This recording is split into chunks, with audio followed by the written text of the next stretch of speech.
Assalamualaikum warahmatullahi wabarakatuh. Perkenalkan, nama saya Sahrul Naim, NIM E1B019198. Di sini saya akan menjelaskan hukum pidana dan kriminologi, yang dimana hukum pidana dan kriminologi memiliki materi pokok, di antara lain: 1. Konsep dasar hukum pidana. 2. Konsep dasar kriminologi. Yang ketiga, hubungan hukum pidana dan kriminologi. Yang keempat, asas hukum pidana. Yang kelima, ajaran sebab akibat. Dan yang terakhir, perbuatan pidana. Baik, saya akan menjelaskan konsep dasar hukum pidana. Yang pertama, pengertian hukum pidana, yang dimana hukum pidana ialah hukum yang mengatur tentang kejahatan dan kejahatan terhadap kepentingan umum. Perbuatan mana diancam dengan hukuman yang merupakan suatu penderitaan atau siksaan. Yang kedua, fungsi hukum pidana. Fungsi hukum pidana dibagi menjadi dua, yaitu fungsi secara umum dan fungsi secara khusus. Fungsi secara umum adalah bagian dari hukum pidana lain yang berlaku di suatu negara, maka fungsinya sama dengan fungsi hukum pada umumnya, yaitu mengatur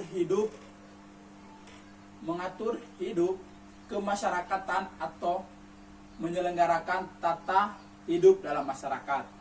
Yang kedua, fungsi secara khusus, mempunyai kepentingan hukum terhadap perbuatan yang hendak melanggarnya dengan suatu sanksi yang berupa pidana yang sifatnya lebih tajam pada hukum lain, atau sering disebut fungsi hukum pidana memberi aturan untuk melindungi.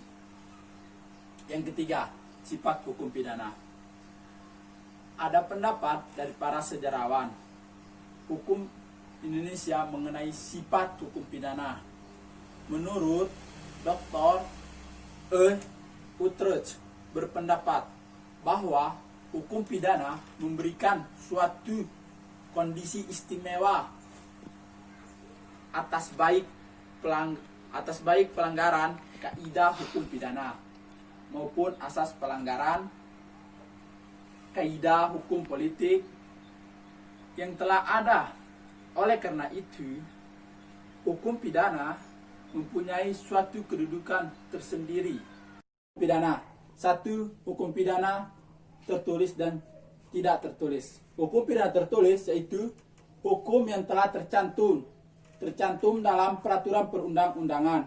Yang kedua, hukum pidana tidak tertulis yaitu hukum pidana adat yang masih hidup di masyarakat. Yang kedua, lanjut ke hukum pidana positif, ialah hukum pidana yang masih berlaku sampai sekarang, contohnya KUHP. Yang ketiga, hukum pidana publik, yaitu hukum untuk kepentingan bersama. Hukum pidana material ialah aturan hukum pidana yang berupa norma dan sanksi. Lanjut lagi ke submaterinya, itu yang kelima, lembaga penegak hukum. 1. Penyelidik dari lembaga negara bernama Polri atau Polisi Republik Indonesia. Yang kedua, jaksa penuntut atau kejaksaan. Yang ketiga, petugas pembinaan atau lapas. Yang keempat, aparat penegak hukum atau pengacara. Baik, kita lanjut ke tugas 2, yaitu konsep dasar kriminologi. Pengertian kriminologi. Kriminologi berasal dari kata krim, yang artinya kejahatan, dan logos artinya pengetahuan. Jadi, kriminologi adalah ilmu yang mempelajari tentang kejahatan dan tindakan kriminal. Lanjut ke tujuan kriminologi. Tujuan dari kriminologi ialah memberikan pengetahuan kepada orang lain mengenai sebab-sebab seseorang melakukan kejahatan. Manfaat kriminologi. 1. Hasil penyelidikan kriminologi dapat membantu penegak hukum untuk menangkap kejahatan. Yang kedua, membantu untuk melakukan meminimalisasi dalam produk peraturan perundang-undangan. Yang ketiga, menurut panelis, sebaiknya kriminologi terkandung dengan hukum pidana atau politik kriminal. Kita kembali lagi ke tugas 4, yaitu asas hukum pidana. Pengertian asas hukum pidana adalah pikiran dasar yang terdapat dalam hukum konkret atau di luar peraturan konkret. Yang kedua lagi, asas hukum pidana. 1. Asas legalitas. Asas ini berkaitan dengan seseorang itu tidak dapat dikenakan suatu sanksi pidana selama tidak kejahatan yang dilakukan itu tidak terdapat dalam KUHP. Yang kedua, asas teritorialitas. Asas ini sebenarnya berlaku pada hukum internasional karena asas ini sangat penting untuk menghukum semua orang yang berada di Indonesia yang melakukan tindak pidana yang dilakukan oleh orang tersebut, baik dilakukan di Indonesia maupun di luar. Asas nasional aktif adalah asas ini membahas tentang KUHP terhadap orang-orang Indonesia yang melakukan tindak pidana di luar negara Indonesia. Yang terakhir, asas nasional pasif. Asas ini memberlakukan KUHP terhadap siapapun, baik warga negara Indonesia atau WNI ataupun warga negara asing yang melakukan perbuatan tindak pidana di luar negara Indonesia. Perbuatan tersebut melanggar kepentingan negara Indonesia. Baik, lanjut lagi ke tugas 5, yaitu ajaran sebab akibat. Yang terdiri dari pengertian ajaran sebab akibat. Ajaran sebab akibat adalah suatu ajaran yang berusaha untuk mencari jawaban dari masalah akibat tindak pidana. Yang kedua,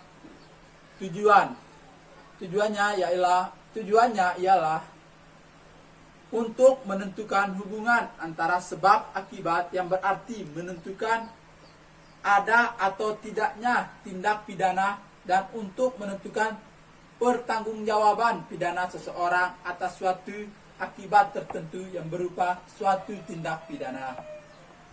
Yang ketiga, hubungan kausal antara sebab dengan akibat, yaitu sebab mendahului akibat.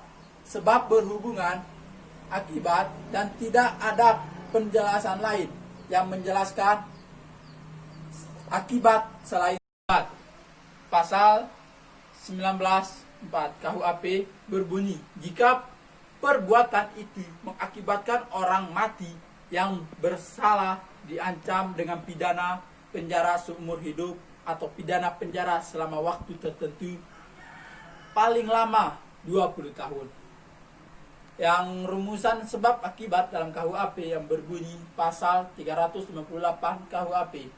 Mereka yang sengaja turut serta dalam penyerangan atau berkelahi di mana terlibat beberapa orang selain tanggung jawab masing-masing terhadap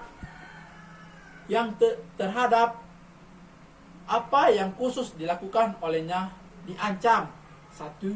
Dengan pidana penjara paling lama 2 tahun 8 bulan jika akibat penjaranya atau perkalian itu ada yang luka-luka berat. Yang kedua, dengan pidana penjara paling lama 4 tahun jika akibatnya ada yang mati. Yang terakhir,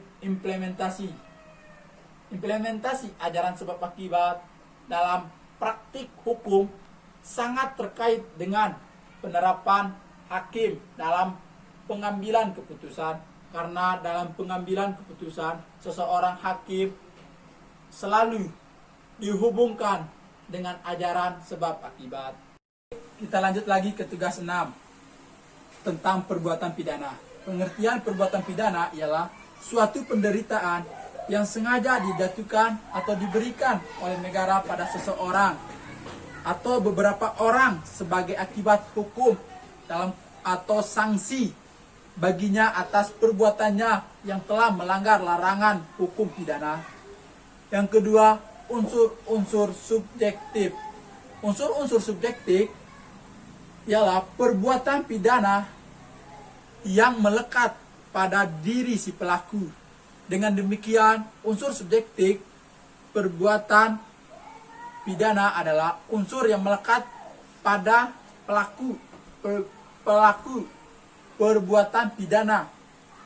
Jadi yang dimaksud dari unsur subjektif adalah satu, kesengajaan atau tidak kesengajaan.